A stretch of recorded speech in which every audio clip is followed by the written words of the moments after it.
오늘 이사야 선지자는 시온의 딸들에 대하여서 말씀을 하고 있습니다.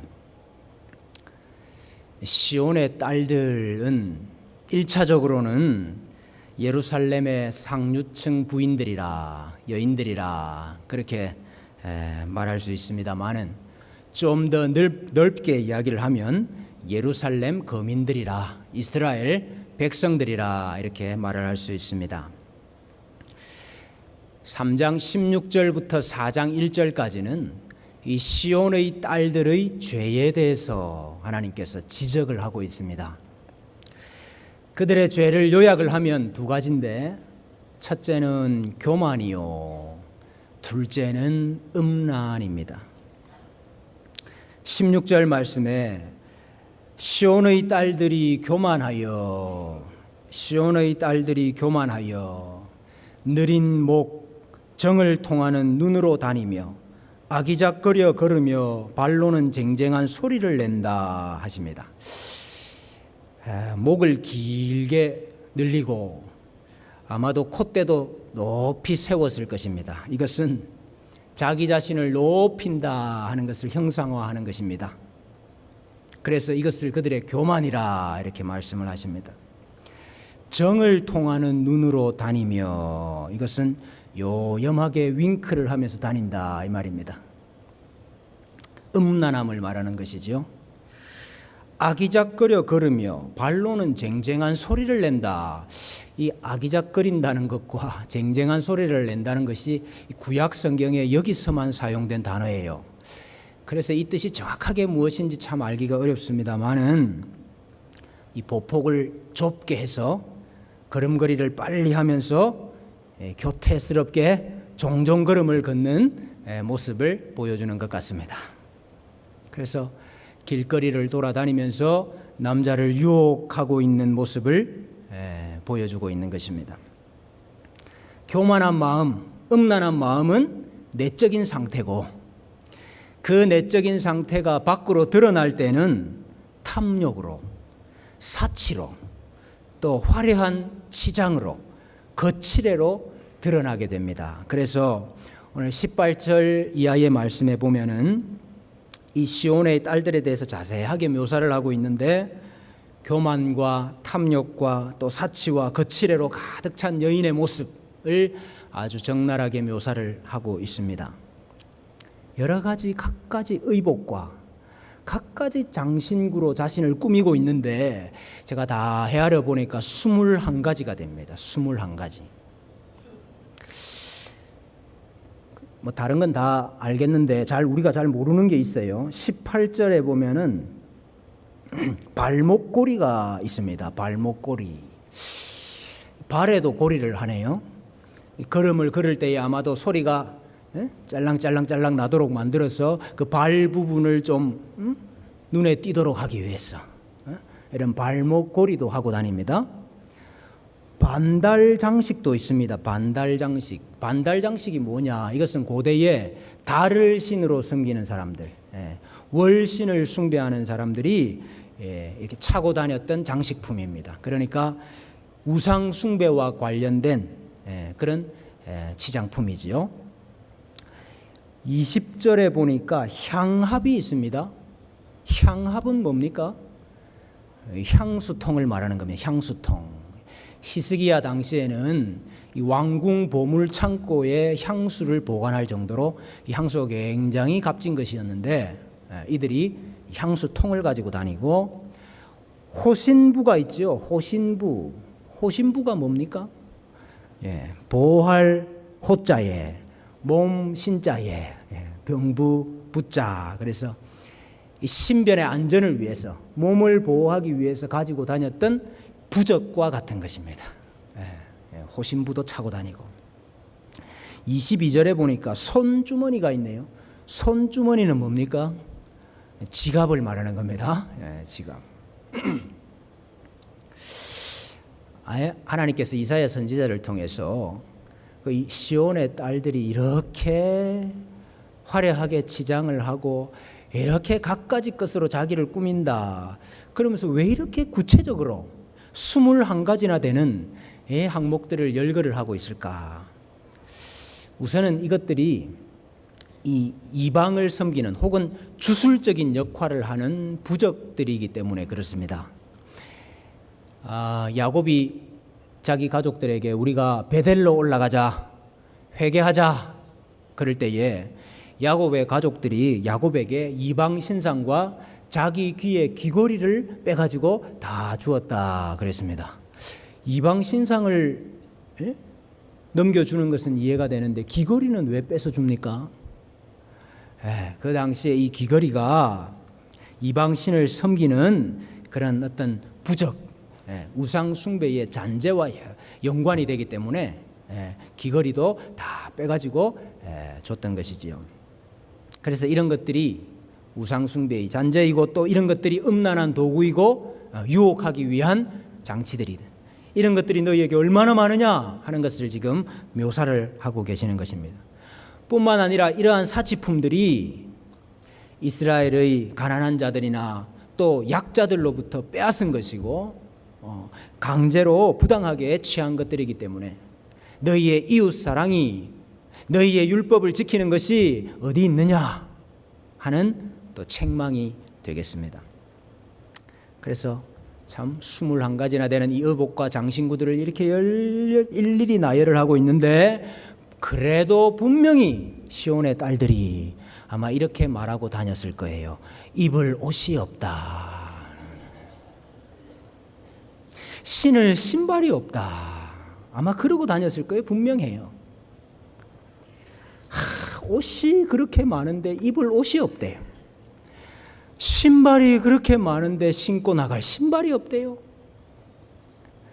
가방이 그렇게 많은데 들고 나갈 백이 없대네. 웃으시는 거 보니까 다 경험이 있으신 모양이에요. 근데 이 시온의 딸들이 그랬다 그 말입니다. 근데 하나님께서 이런 시온의 딸들의 죄를 심판하실 때가 있을 것이다 이렇게 말씀을 하십니다. 오늘 24절에 보니까 그때가 언제입니까?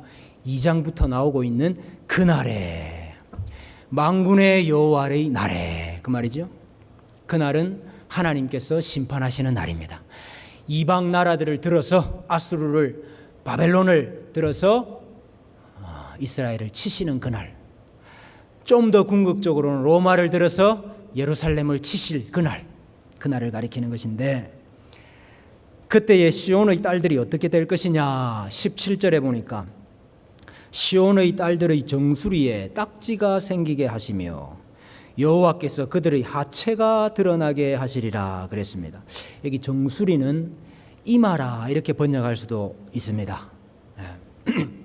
여인들이 도도하게 머리를 쳐들고 있는 모습을 지금 정수리라 또 이마라 이렇게 표현하는 것인데 그들의 교만함과 그들의 완고함 이런 것들을 말하는 것이죠.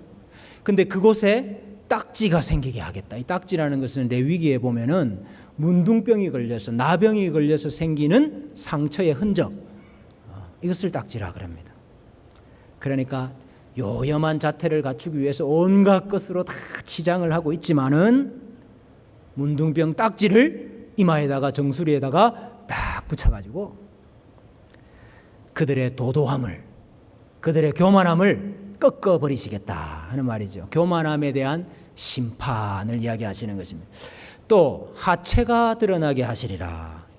포로로 그 당시에 포로가 되어서 포로를 끌고 갈 때에 나신으로 적신으로 끌고 갔습니다. 그 너희가 포로가 되리라 하는 말이죠. 그들의 음란함을 이와 같이 심판하시리라 하는 말입니다. 24절 이하에 보니까 짙은 향수가 썩는 냄새로 바뀔 것입니다. 고운 허리띠를 띠고 다녔는데 그 띠가 사람을 끌고 가는 포로를 끌고 가는 포승줄로 바뀌게 될 것입니다. 숱한 머리털을 잘 따서 멋을 냈는데 그것이 대머리가 될 것입니다. 화려한 옷이 굵은 베옷이 될 것이고 아름다움이 수치스러운 흔적으로 바뀌게 될 것입니다. 그리고 또 어떤 일이 일어날 것이냐 25절에 보니까 너희의 장정은 칼에 너희의 용사는 전란에 망할 것이며 전쟁하러 나간 남자들이 다 죽는다 그 말이죠. 그래서 그날에 남자들이 얼마나 많이 죽었는지 4장 1절과 같은 일이 발생을 합니다. 그날에 7 여자가 한 남자를 붙잡고 말하기를 우리가 우리 떡을 먹으며 우리 옷을 입으리니 다만 당신의 이름으로 우리를 부르게 하여 우리가 수치를 면하게 하라. 이 말이 무슨 말입니까, 여러분? 전쟁에서 남자들이 너무 많이 죽은 거예요. 그래서 이제 남자 비율하고 여자 비율이 안 맞는 거예요. 그래 7대1 정도가 됐습니다. 여자가 7이고 남자가 1이라 이 말이에요. 그래서 그 남아있는 남자들도 정상적으로 남편 노릇을 할 만한 남자들이 별로 남지가 않은 거예요. 그래서 7 여자가 한 남자를 붙잡고 돈 안 벌어줘도 됩니다. 여러분 당시에는 저 신부를 데리고 올라 그러면 신랑이 엄청 비싼 지참금을 가지고 와야 되는데 지참금 없어도 됩니다. 못생겨도 됩니다. 바지만 입으면 됩니다. 이 말이에요. 남편이라는 이름만 있으면 된다 이 말이에요. 우리를 누구누구의 아내다 이렇게만 좀 불러주면 됩니다. 이런 일이 지금 일어난다는 말이에요. 여러분 우리 옛날에 고려시대에 몽고가 하도 침입을 해가지고 처녀들 다 잡아가고 공료로 잡아가고 그러니까 무슨 풍습이 생겼습니까? 조혼이 생겼어요. 어쨌든지 빨리 결혼을 시키는 아무한테라도 빨리 결혼을 시켜요. 그래야 처녀라고 안 잡아가니까. 그래가지고 세상에 6살 7살 남편이 있었다는 거 아닙니까? 남편을 업어서 키우고 막 남편 코 풀어주고 이런 일이 생기지 않았습니까? 그 비슷한 현상이 그날에 있을 것이다. 예루살렘에 있을 것이다 그 말입니다. 여러분 시온의 딸들이 하나님의 백성들이 무엇으로 치장을 해야 되겠습니까? 다 아름다워지고 싶고 멋있어지고 싶고 하는 거 다 마찬가지인데 무엇으로 치장을 해서 아름다워지고 무엇으로 멋을 내야 되겠습니까? 주의 백성들이 주의 은혜로 치장을 해야죠. 은혜로 멋을 내야지요. 근데 시온의 딸들이 하나님을 떠나서 자기 삶을 돋보이게 하려고 지금 노력을 하고 있습니다. 하나님 없이 자기 삶을 아름답게 만들어 보려고 지금 노력을 하고 있습니다. 하나님 떠나서 행복하기를 원하고 하나님 떠나서 기쁨을 얻기를 원하고 하나님 떠나서 성공하기를 원하고 하나님 떠나서 높아지기를 원하고 여러분 온갖 외형적인 것으로 세상적인 가치로 자기 자신을 다 치장을 하고 가꾸고 꾸밉니다마는 그 결과가 무엇이라 그랬습니까?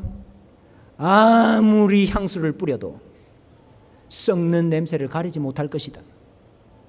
그들의 결국은 부패요. 그들의 결국은 망하는 것이요.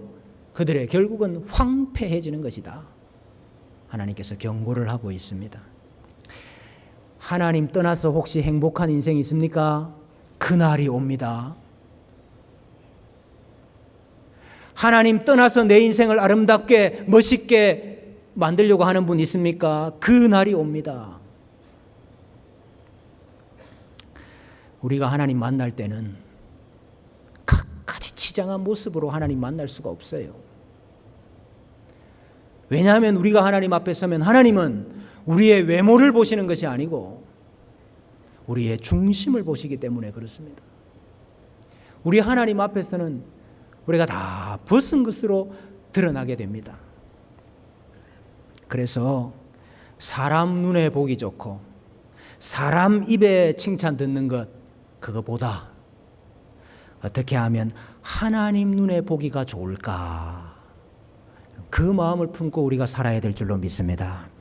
잠언 31장 30절에 보니까 고운 것도 거짓되고 아름다운 것도 헛되나 오직 여호와를 경외하는 여자는 칭찬을 받을 것이라 그랬습니다. 디모데전서 2장 9절에 보니까 이와 같이 여자들도 단정하게 옷을 입으며 소박함과 정절로서 자기를 단장하고 따은 머리와 금이나 진주나 값진 옷으로 하지 말고 오직 선행으로 하기를 원하노라. 이것이 하나님을 경외하는 자들에게 마땅한 것이니라 그랬습니다. 금이 값진 게 아니고 진주, 보석이 값진 것이 아니고 하나님이 보실 때는 소박하고 정절하게 자신을 단장하고 선행으로 자신을 단장하는 것을 하나님이 더 값지게 보신다 하는 말입니다. 쌓아놓을, 쌓아놓고 말이죠. 겹쳐 세워놓고도 입을 옷이 없다. 들고 나갈 것이 없다. 그러지 말고 여러분 있는 것에 만족하면서 하나님의 은혜로 자기 자신을 잘 치장하고 이웃 사랑, 손을 펴고 나누고 선한 일을 많이 하는 것을 하나님은 원하신다 하는 것입니다. 베드로전서 3장에도 보니까 너희의 단장은 머리를 꾸미고 금을 차고 아름다운 옷을 입는 외모로 하지 말고 오직 마음에 숨은 사람을 온유하고 안정된 심령에 썩지 아니할 것으로 하라. 이는 하나님 앞에 값진 것이니라 그랬습니다. 우리 주님의 교회 성도들은 속 사람을 단장하게 하고 또 소박함과 정절로 단장하고 온유하고 부드러운 심령으로 선행하기를 좋아하는 시온의 딸들이 되기를 주님의 이름으로 축복합니다. 근데 여러분, 여호와의 날, 그날, 그때는 심판하시는 날이지만은 동시에 자기 백성을 구원하시는 날이기도 합니다.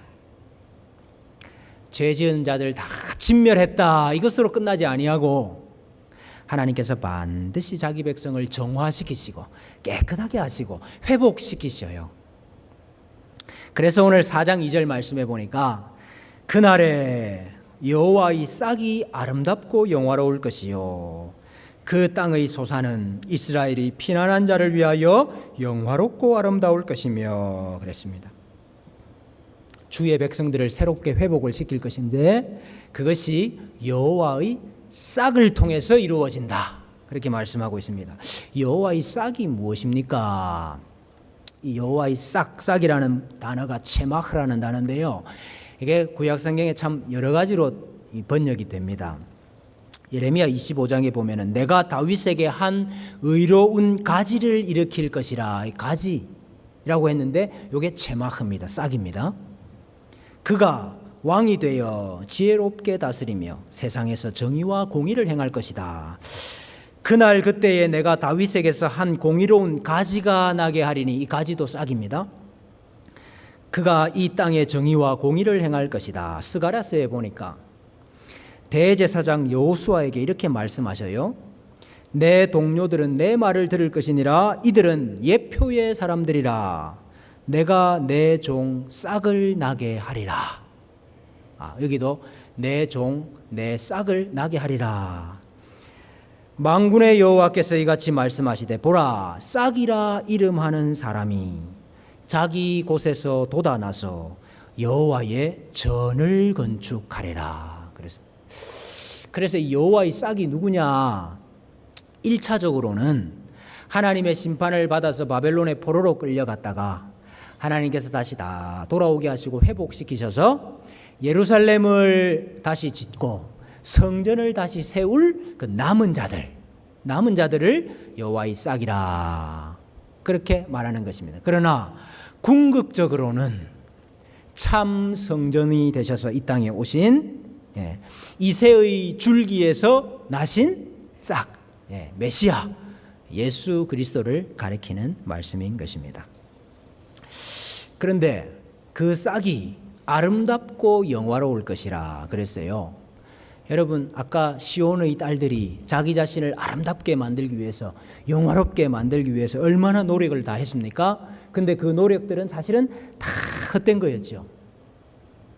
오늘 누가 아름답고 영화롭다 그랬습니까? 여호와의 싹이, 메시아가, 남은 자들이 영화롭고 아름답다 그랬습니다.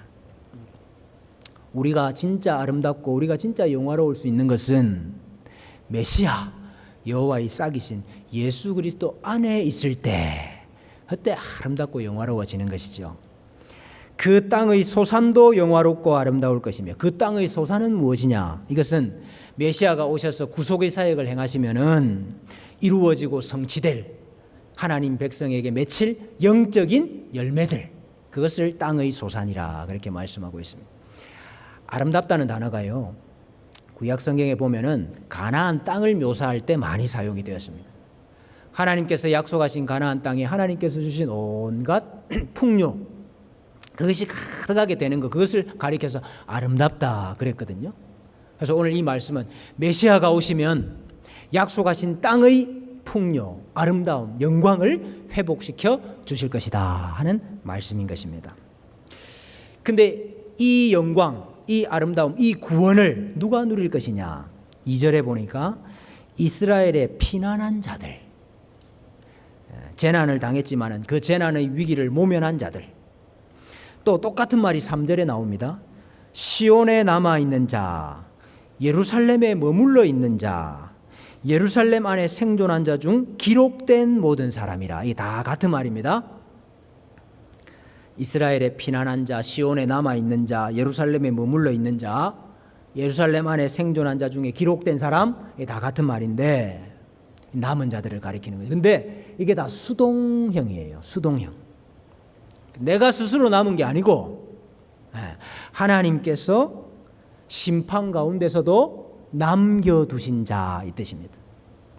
환난을 피하게 해주신 자, 심판의 불길 가운데서도 하나님의 전적인 주권적인 은혜를 받아서 구원함을 입은 자를 가리키는 것이죠.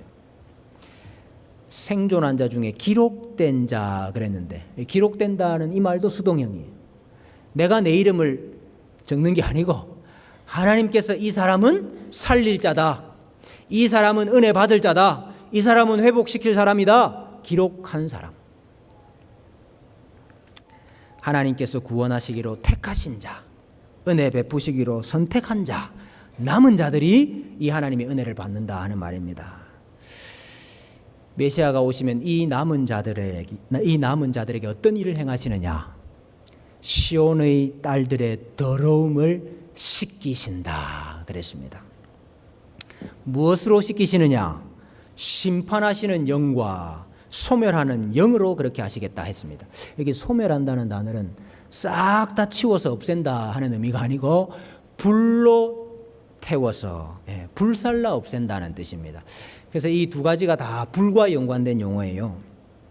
하나님의 불심판을 거쳐서, 하나님의 불심판을 거친 후에 거룩한 시들이, 거룩한 남은 자들이 돌아오게 하시겠다 하는 말이죠. 여러분, 이 사람들이 본래부터 의로운 자들이 아닙니다. 본래부터 하나님의 심판을 피할 그런 선한 사람들이 아니고, 그들도 여전히 죄인이고 그들도 하나님의 심판을 마땅히 다 받아야 되는 사람들이지만은 하나님의 심판을 인정을 하고 그 거룩한 심판의 불길 가운데 하나님의 은혜로 구원받아서 남은 사람들, 이 사람들 하나님이 그들의 더러운 것과 죄를 깨끗하게 씻기신다 하는 말입니다. 여기 씻기시고 청결하게 하신다는 단어가 구약에 4번 나오는 단어인데요, 이게 다 제사용어입니다. 제사용어. 죄인이 자기 죄를 씻기 위해서, 죄가 있으면 하나님 앞에 나갈 수가 없으니까요, 이 죄의 문제를 해결하기 위해서 제물을 가지고 나오지요. 그러면 이 제물과 죄인인 자기 자신을 연합을 시켜서 이 제물을 하나님께 드려야 되는데, 이 제물을 어떻게 드립니까? 먼저는 깨끗하게 씻어야 됩니다. 물두멍에 물로 제물을 깨끗하게 씻습니다. 그때 말하는 씻는다 하는 단어입니다. 이 단어가 씻는 것으로 끝나는 거 아니지요. 죽여서 피를 흘리고 피를 뿌리고 피를 쏟아야 됩니다. 왜? 죄를 무엇으로 씻습니까? 피로 씻기 때문에. 피가 죄를 사하기 때문에 제물에 피를 흘리고, 그것으로 끝나지 않지요. 태웁니다. 심판의 불로 태워서 하나님 앞에 향기로운 냄새로 드릴 때 그때 그들의 죄가 깨끗하여지고 하나님과 함께 사는 역사가 있는 거 아닙니까? 하나님께서 이 일을 여호와의 싹 메시아를 통해서 시온의 딸들에게 남은 자들에게 이루어 주시겠다 하는 말씀인 것입니다. 그래서 결국은 하나님께서 받으실 만한 하나님의 백성으로 회복시키겠다 하는 말이죠. 우리 예수님께서 불과 성령으로 세례를 주시는 분이다 그랬지 않습니까? 불과 성령으로 우리의 모든 더러운 것을 죄를 태우시고 깨끗하게 하시는 분이 예수님이시고 또 성령님께서 그 일을 하시지요. 주 예수 그리스도의 이름과 우리 하나님의 성령 안에서 씻음과 거룩함과 의롭다 하심을 받았느니라. 우리가 하나님의 성령으로 씻음과 거룩함과 의롭다 하심을 받았습니다. 물로 씻어 말씀으로 깨끗하게 하사 거룩하게 하시고 우리가 물로 깨끗하게 씻음을 받았는데 그것은 말씀으로 그렇게 된 것이고 말씀으로 거룩하게 되었다 이렇게 말씀하고 있습니다. 결국은 하나님의 백성들 남은 자들 교회 우리들에게 주시는 약속의 말씀을 오늘 이사야 선지자를 통해서 이렇게 미리 하시고 계시는 거지요. 그래서 마지막으로 5절 이하에 보니까 여호와께서 거하시는 온 시온산과 모든 지폐 위에 시온산이라는 건 성전이 있는 산, 신약의 용어로 말하면 산 위에 있는 동네, 다른 말로 교회를 가리키는 것이죠. 이 모든 지폐 위에 그런데 이 지폐라는 말도 밖으로 불러낸 모임이라는 뜻입니다. 밖으로 불러낸 모임. 이걸 헬라어로 말하면은 에클레시아, 교회하고 동의어입니다. 그래서 이 교회 위에 하나님의 남은 자 위에 낮이면 구름과 연기, 밤이면 화염의 빛을 만들어 주시겠다. 여러분 출애굽할 때에 광야 시절 지날 때에 낮에는 구름으로 밤에는 불기둥으로 그들과 함께 하시고 인도하셨잖아요. 너희들이 제2의 출애굽을 맛보게 될 것이다 하는 말이죠. 지금까지 불이라는 게 심판하는 불이었지 않습니까? 불이라는 게 두려움의 대상이었지 않습니까? 그런데 이제는 하나님께서 너희 가운데 불기둥이 되셔가지고 쫙 오시니까 밤에 자기 백성을 추위가 해하지를 못하고 야생 짐승들이 해하지 못하도록 불이 바뀌어버렸습니다. 불이. 그리고 그 모든 영광 위에 덮개를 두신다 그랬어요. 덮개를 두신다는 말은 천막을 치신다 이 말입니다. 요한복음 1장 14절에 보면은 말씀이 육신이 되어 우리 가운데 거하심에, 그런데 그 거하다는 단어가 천막을 치신다 하는 단어입니다. 우리 위에 천막을 치셔요. 왜요? 우리가 하나님의 성막이 되고 우리가 하나님의 성전이 되었기 때문에 하나님께서 그들을, 예루살렘을, 시온의 딸들을, 교회를 하나님의 성막으로 성전으로 다시 세우시겠다 하시는 약속이에요. 물론 이것은 이제 바벨론 포로에서 돌아와서 성전 짓고 난 다음에 1차적으로 이루어지는 거지만은 궁극적으로는 참 성전이신 예수 그리스도의 성육신을 통해서 우리 가운데 이루어지는 말씀이지요. 그래서 초막이 있어서 낮에는 더위를 피하는 그늘을 지으며 풍우를 피하여 숨는 곳이 되리라. 더위와 풍우라는 것은 이 세상의 환난과 풍파를 상징하는 표현입니다. 하나님께서 모든 세상의 환난과 풍파를 피할 피난처가 되시겠다 하는 말씀입니다. 시편 121편에 고백한 대로 여호와는 너를 지키시는 이시라. 여호와께서 내 오른쪽에서 내 그늘이 되시나니 낮의 해가 너를 상하게 하지 못하며 밤의 달도 너를 해하지 아니하리로다.